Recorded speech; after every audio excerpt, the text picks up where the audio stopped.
You know what it is. It's Tuesday. It's KOS time. And you'll see what we got right here. You see what we doing. You see the stuff that's going on. Yeah. I don't know who's gonna give you 3 statues in one situation. One being the diorama, so it's actually 4 statues. I don't know who's doing that. But the king is. A lot of dudes can't play like I play. I play for keeps. You heard me though? Let's get into these statues. Banner, melted by gamma rays, turned into the Hulk. And glamour rays.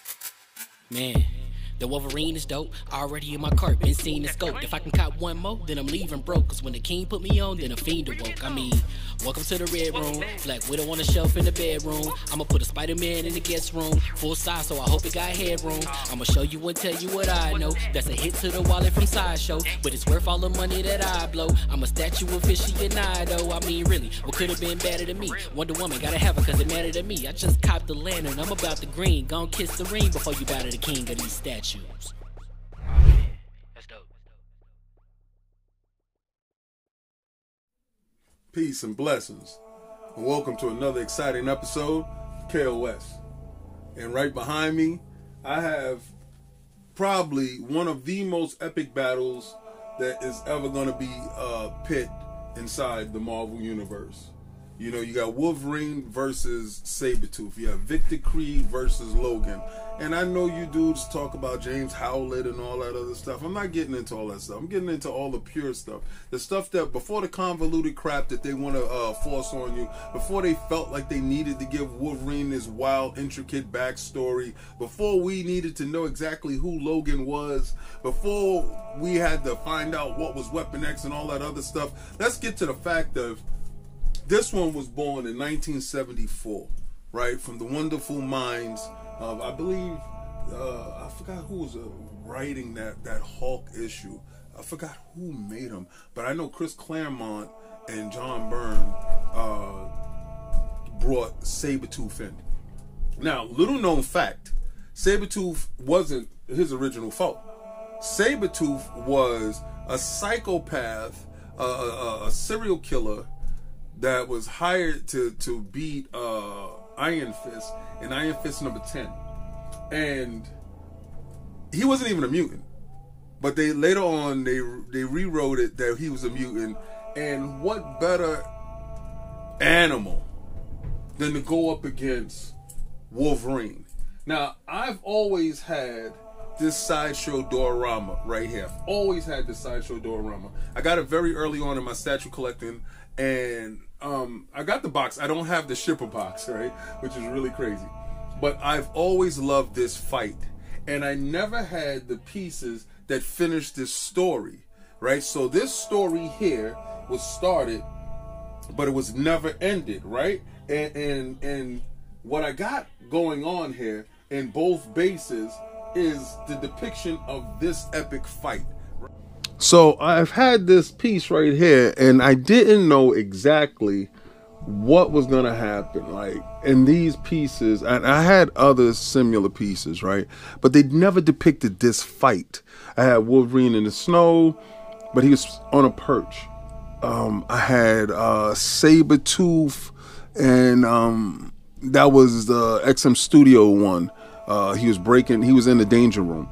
Then I had another Sabertooth where they were in the woods, and Wolverine was in the yellow and blue suit, but it never depicted this fight. And then these 2 statues came out that finished this story. I know this is Martin Connolly, and I believe this is Martin Connolly as well. I have to double check. And these are both from Sideshow, both premium format statues. And they perfectly finish this fight scene.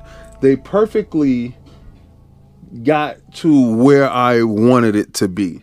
Now, I ordered a portrait of this epic battle between Wolverine and Sabertooth, and I wanted to be in the middle, and the diorama here, and, you know, Sabertooth on this side because this is the side of the fight that he's on, and Wolverine on this side of the fight because that's the side of the fight he's on. And he's leaping, and this is right before they engage, and this is the actual clash of the battle. I believe in order to be a great hero, you need to have a great villain. You need to have a villain that rivals and pushes the hero in every way, right? And Victor Creed is exactly that. He is exactly Wolverine more. He's stronger than Wolverine. He's faster than Wolverine. His healing factor is better than Wolverine's. Because remember, Wolverine's healing factor is a little bit held back because of the adamantium inside his on his skeleton. He doesn't have those issues. So he will heal better, heal faster. He came back from a severed head. Wolverine severed his head. Victor is the ultimate killing machine.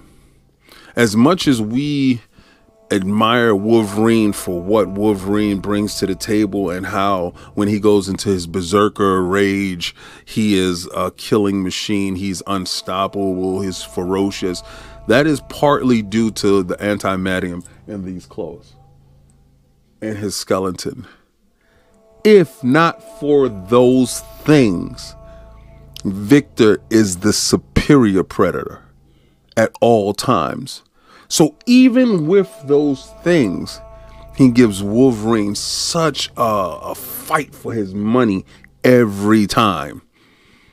So I know I'm going to get up close on these, on each and every last one of them. And I know I did a solo of Wolverine, and I know, excuse me, I didn't do a solo of Sabertooth, but I will, because we have something very important today happening. And I will get a solo of this epic battle. This is when Sideshow used to do dioramas that depicted the heroes and the villains, or the heroes in such great form. And this is such an older piece, but it still holds up to this test of time. And the fact that these pieces all collide to form one fantastic story. You see the wood, you see the scratches, the claw marks inside the wood. You see Wolverine jumping off of the tree branch, and the branch is breaking, and he's in mid-stride, and the chest is open, and he's into the ferocity of the battle. Sabertooth, you see his torso contorted and it's twisted, and his biceps is flexing, and the ferocity in his face and his mouth, and he's ready to get to the battle. And the same is being done here.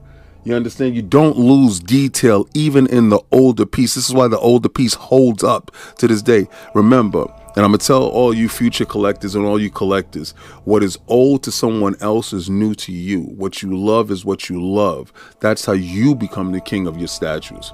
So this is the part in the video when I'm going to tell you, well, you members, you already joined, but I want you to hit that like button and follow, and hit that join button. Hit that join button. You know where that join button is. It's right there in the bottom. Of course you're a member, but remember, this is what we do at KOS. And I'm so happy that I can bring you these statues in all their glory. May your collection be the finest thing. And listen, don't always get caught up with everybody else having the newest, the latest, the greatest, the ones that want to show. Craft your collection to what fits you. Because at the end of the day, it's your dollars. It's your passion. This is your stuff on the line.